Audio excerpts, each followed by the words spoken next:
Hello, I am Lichbane, and welcome back to part 4 of our level 1 to 80 World of Warcraft playthrough. When we last left off, we had just finished Elwynn Forest, and today we are starting one of my favorite zones, Westfall. After taking our first steps into Westfall, we went over and talked to Farmer and Verna Furlbrow. Farmer says that Verna woke him up in a hurry when the Defias hooligans started trashing their home and farm. In the commotion, they both left quickly, and he forgot his pocket watch that was actually given to him by Verna's father as a wedding gift. We received the quest, The Forgotten Heirloom, where we had to head to the farm and retrieve the pocket watch for Farmer. We then went over and talked to Verna, Farmer's wife. She had 2 quests to give us, Westfall Stew and Poor Old Blanchy. With the quest Westfall Stew, we were told that Verna and Farmer were leaving Westfall because of the danger that the Defias gang brought. Before they left, she wanted us to bring her friend Salma Saladin her recipe for Westfall Stew. The next quest that we picked up was Poor Old Blanchy. Their old horse Blanchy is tired because of how hard they were working her.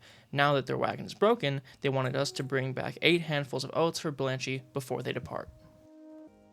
We picked up all 3 quests that went over towards the Saladine's farm to turn in Westfall Stew. After we arrived, we found Farmer Saladin standing outside with a quest for us. He gave us the quest, The Killing Fields. This is another farmer who hates what the Defias have done to Westfall, driving out all the good people. Saladin said that he will not leave so easily though.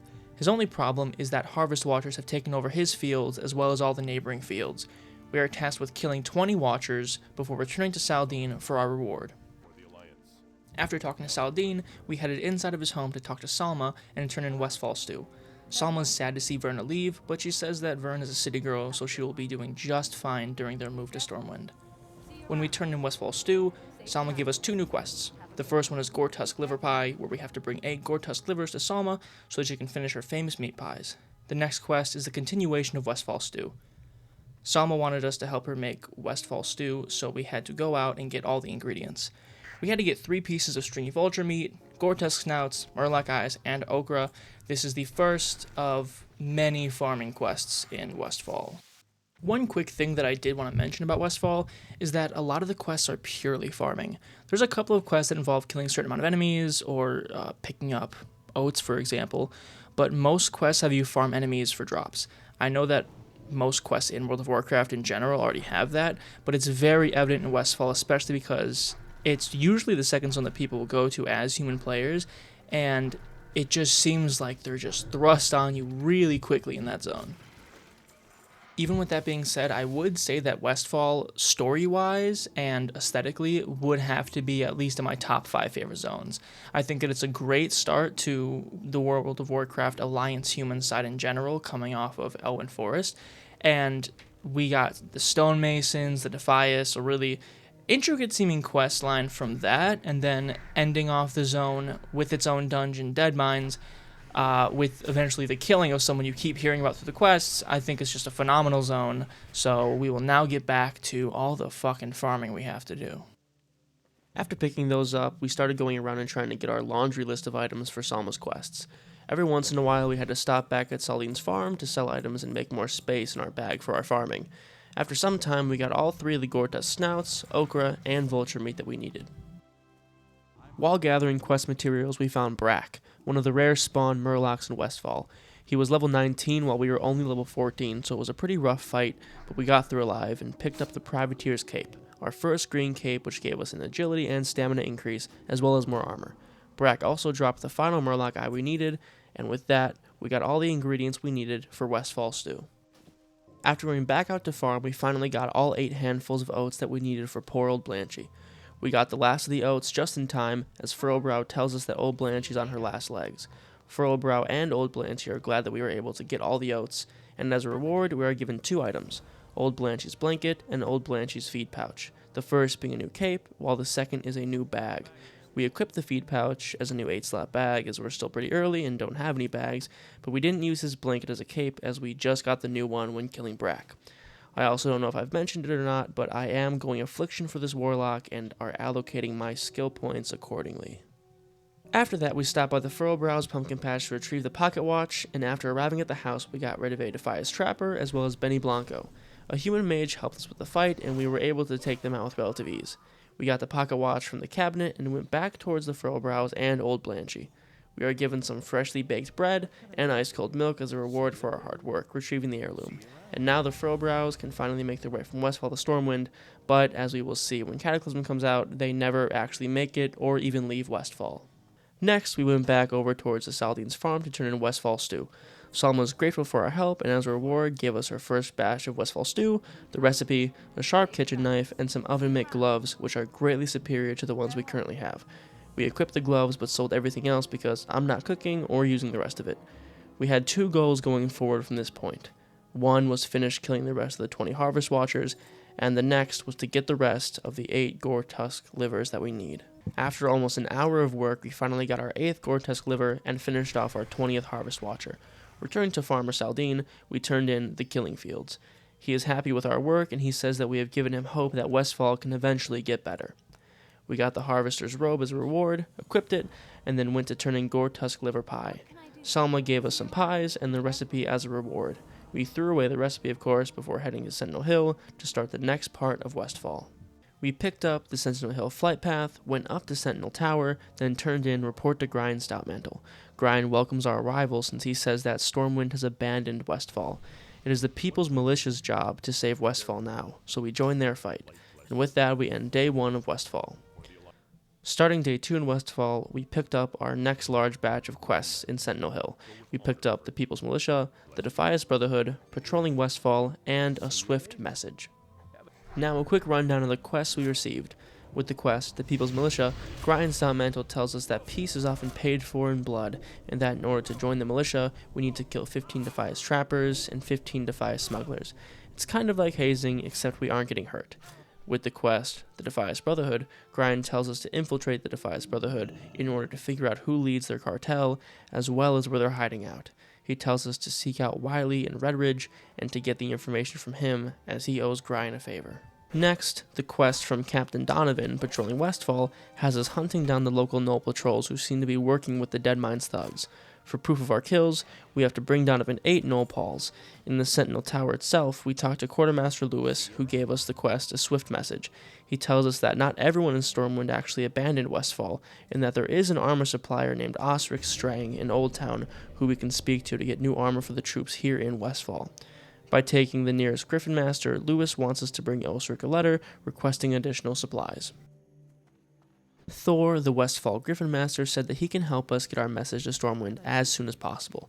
We turned in a swift message and picked up Continue to Stormwind, where Thor offers his help and asks us to use his Griffin to get Lewis's letter to Stormwind. We took the Griffin ride to Stormwind, and after arriving, went straight to Osric in Old Town. We turned in Continue to Stormwind, and Osric is honestly not surprised that Lewis needs more gear, and he is happy that we got the letter to him as quickly as we did. He also gave us exact change to cover our travel costs. He then gave us the quest Dungar Long Drink, where we are given the crate of armor and asked to talk to Stormwind's Griffin Master to get back to Westfall with our delivery. Turning in the quest Dungar Long Drink, Dungar happily sends us to Westfall and gave us the quest Return to Lewis. All we have to do now is return the crate. But these past few quests are basically just a tutorial on how Griffins and Flight Masters work in WoW, with the added bonus of some extra experience points. After that, we took the Griffin back to Sentinel Hill and went inside the tower to talk to Quartermaster Lewis. We completed the quest, returned to Lewis, and Lewis is happy for our help and hopes for more help from us in the future. Next, we went across Sentinel Hill to Scout Galleon, who gave us the quest Red Leather Bandanas, another quest that basically asks us to get rid of a lot of Defias. We have to bring Galleon back 15 bandanas in exchange for our choice of armor. For a while, we went around farming for our bandanas and paws by clearing out multiple different Defias and Knoll encampments. While progressing our quests, we discovered the Jangalode mine after clearing out some Knolls. The bad thing was that these paws were just not dropping. We ended Day 2 in Westfall farming for paws, but before logging off, we hearthed to get some rested XP when we came back in Day 3 to farm some more paws. At the start of Day 3, we ran from Goldshire to Stormwind to pick up a quest from Barrows Alexton, the city architect in Cathedral Square. We picked up the quest Humble Beginnings. He asks us to search his burned-down home in Westfall to retrieve his first compass from the rubble. After that, we took a Griffin to Redridge to complete the Defias Brotherhood. We arrived in Redridge, discovered Lake Everstill and Lakeshire, then went into the Lakeshire Inn to find Wiley. Wiley tells us that the Defias are planning something big in conjunction with the local gnolls, kobolds, and goblins. He writes us a note with everything he knows, but tells us that this information could get him killed if it ever got out. We took this note and left the inn. After taking a griffin back to Westfall, we talked to Grind to turn in the Defias Brotherhood. We turned in the quest and Grind seemed pleased with the information we got for him. We accept the next part of the quest where Grind expresses that he's a little bit confused as to why Wiley's note talked about the stonemasons. He wants to know if the stonemasons of Stormwind are related to the Defias, so we are tasked with taking the note to SI-7 agent Matthias Shaw in the barracks in Old Town to get to the bottom of whether or not the stonemasons are in league with the Defias. After accepting that quest, we took a griffin back to Stormwind to talk to Matthias. Matthias said that this situation is way more complicated than we realize. He gives us a rundown of who the stonemasons are, the people who rebuilt Stormwind after the orcs razed it in the First War. Apparently, the king basically threw them to the side after the rebuilding was completed, and he gives us a more detailed letter for Brian, then sends us on our way to deliver said letter. But we do find out later, like way later, that it wasn't just the leader of Stormwind being awful, and there was a lot of Black Dragon influence involved, but I don't think the conclusion of that story is ever said in-game. There's comics, like Heirloom getting that eventually finishes that story, but for now, we just know that the leaders of Stormwind threw them to the side, and they weren't a fan. We arrived back at Sentinel Hill and talked to Brian. He didn't believe that Edwin, someone he used to know, could have turned into such a scoundrel. He wanted us to get some more information to prove this. With the continuation of the Defias Brotherhood quest, we were to track down a Defias messenger to take his belongings and track down the secret location of the Defias hideout. So, we did all of that real lore important story stuff, then finally decided to do some of our other Westfall quests. We started off by killing the rest of the Defias trappers and smugglers that we needed, then retrieved the rest of the red leather bandanas for the quests, the People's Militia, and red leather bandanas. We took a small break to go play another Blizzard game, Diablo. We ended up beating the final boss Diablo, and then returned to our quests. With the turn-in and continuation of the quest, the People's Militia, Grind tells us that he is proud of our valiant acts so far. He wants us to go further and seek out/kill 15 foul Defias pillagers and 15 Defias looters. We then went to Scout Galleon to turn in our bandanas. As a reward for our quest, we picked the leggings of the People's Militia, cloth leg armor that increases our spirit and spell power by 2. With some much-needed time away from farming gnolls completed, we unfortunately had to start scouring the wastes of Westfall to farm them once again. After some painful farming, we finally acquired 8 gnoll paws. We took a quick detour back to Donovan to turn in patrolling Westfall. He was impressed with our work and dedication to the cause, and gave us braces of the People's Militia as a reward. Done with Donovan, we went west to look for that Defias messenger. We got very lucky and found him after only a couple of seconds of searching down the road. We picked up the mysterious message and went to talk to Grian. This message was the confirmation Grian needed as proof of Van Cleef's leadership of the Defias Brotherhood. While we were out, they actually caught a thief trying to steal Saldine's wagon. With the continuation of the quest, the Defias Brotherhood, they captured the thief and made him promise to take us to the hideout of the Brotherhood. Our job is to protect the traitor while he shows us the way there. We started our walk, and honestly, I wasn't nervous about this quest at all. I've always played as a paladin and had no trouble with this walk, so I didn't think doing it as a warlock would be any different. I was wrong. Our first failure was because I wasn't paying attention and the messenger got killed, so we tried again, and this time the messenger lived, but we pulled one too many Defias on accident and got killed. I think this death was actually our first one of the playthrough, which sucks. Our third try also didn't go great. I forgot that you have to stay with the messenger the whole way to Moonbrook, and I tried to take a quick shortcut through Sentinel Hill, which obviously failed the quest, and we had to try again. Finally, on attempt number 4, we made it to the hideout in Moonbrook and completed the quest. Before heading back to Sentinel Hill, we stuck around in Moonbrook and got the last of the Defias looter and pillager kills that we needed. Returning to Grian, we turned in the People's Militia. Grian says that we have been doing a great job, but one last group eludes us. With the continuation of the People's Militia, we have to head into the Dagger Hills and eliminate 15 Defias Highwaymen, 5 Defias Pathstalkers, and 5 Defias Knuckle Dusters. We also turned in the Defias Brotherhood. Grian says that we have one task left, the assassination of Edwin Van Cleef. While it saddens Grian, the death of Van Cleef is for the betterment of all of Westfall. We are tasked with heading into the Deadmines dungeon and returning with the head of Edwin Van Cleef. Before logging off for the day, we went to the top of Sentinel Tower and talked to Scout Reel.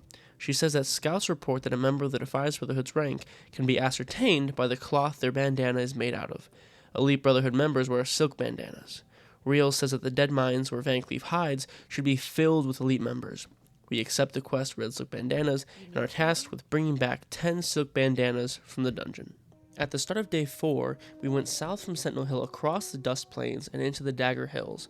While we were up there, we started clearing out the Defias Pathstalkers, Highwaymen, and Knuckle Dusters. After getting the majority of the kills we needed, we stopped by Grim Boo's Thunder Brew to pick up the quest Thunder Brew. With this quest, we have to collect 5 hops to create a keg of Thunder Brew beer. And just for this occasion, I made sure to have at least 5 hops in my inventory so that we can turn in the quest right as we accept it. The reason I wanted to pick this quest up is so that when we get the Dry Times quest in Red Ridge, we come fully prepared and don't have to come all the way back out to Westfall to complete the quest. We collected our keg of Thunder Brew and continued our journey around the Dagger Hills. After a little while, we finally finished off all the Defias we needed for our quest and went to the nearby Alexton farmstead to pick up the compass. We cleared a small path behind the burned building and hopped the wall to get the compass with minimal resistance. We got back to Gryan and were met with great news. Gryan is one more person who has renewed hope for Westfall because of our actions. With the final turn-in of the quest, the People's Militia, we are officially inducted into the People's Militia of Westfall. We then took a griffin ride to Stormwind to turn in the quest Humble Beginnings and give Alexton his compass back. Alexton is glad we could bring him back something of sentimental value, even at the cost of our own time and well-being. As appreciation, he gave us 7 silver pieces and his thanks. Before leaving Stormwind, I decided to head to the Dwarven District to pick up some quests for the Deadmines. The first quest we picked up was Underground Assault, given to us by Shoni the Shylent. We were told that we need to take an intact power supply from the Goblin Shredder in the Deadmines, so that Shoni can use it to power an excavator to carve through the borders of the invaded city Nomergon. Next, we went to a nearby inn to talk to Wilder Thistlenettle, to pick up the quests Oh Brother and Collecting Memories. With Oh Brother, we are asked to look for Wilder's brother, whom he was separated from during a collapse in the Deadmines. With Collecting Memories, we are told that a cave-in killed most of Wilder's mining company, and we are asked to bring back anything that could identify his comrades, namely their Miners' Union cards. We agreed to both requests, and took a griffin back to Westfall.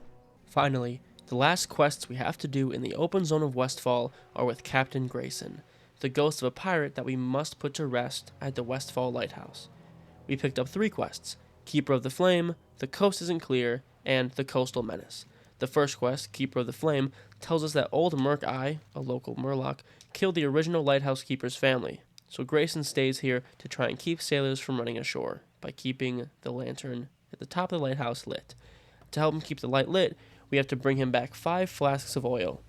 The second quest, The Coast Isn't Clear, says that ships crash often and are met with the unfriendly coastal Murlocs. In case of crashed vessels, we have to clear the coast of Murlocs. And the third quest, The Coastal Menace, says that old Merc-Eye killed the original lighthouse keeper's family and had them snuff out the light in the lighthouse, causing Captain Grayson's ship to crash and him to die. For vengeance and the safety of others, we have to get rid of this monster once and for all. We went to the nearby shore to start completing these quests. Shortly after reaching the shore, we met Brack once again. Apparently, he didn't learn his lesson the first time and needed to be taught how to stay down. The fight was much easier now that we were 5 levels higher than before, and he gave us the exact same cape as the last time, so the only use we really had for Brack was XP. While culling the local Murloc population, we spotted old Merc-Eye going for a stroll on the beach.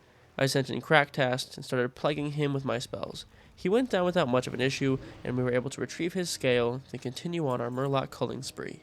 We made our way north along Longshore, getting rid of Murloc Oracles, Tidehunters, Warriors, and Coast Runners. While in the northernmost part of Longshore, we met Slark, another rare spawn Murloc.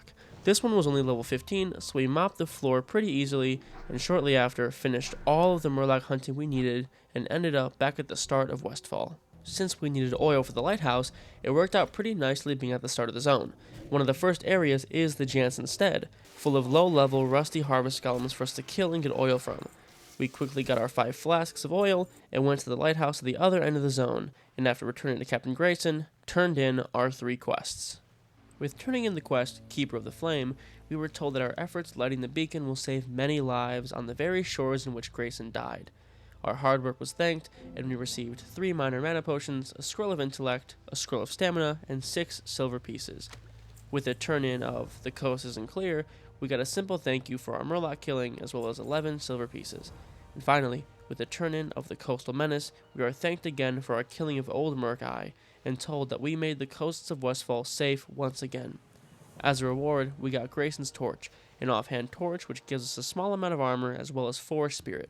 After completing all of the quests in Westfall, we left the shore and went back to Moonbrook to look for a group to delve into and clear out the Deadmines.